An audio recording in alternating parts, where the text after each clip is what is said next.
siyacela nisilekelele ngezinto zokuthutha ngoba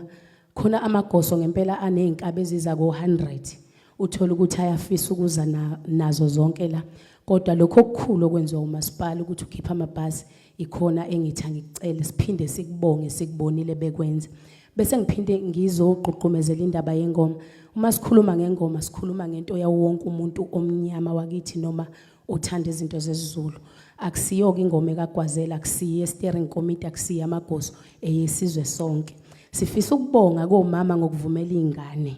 kunezingane zesikole la abafundi amantombazane nabafana siphinde sibonge nakobhuti ukuthi nathi bazivumele thina ke sisacela emakhaya siyithathele inqumo siphinde sibonge naseyingodosini angazi noma bayacela nabakhwenyana benu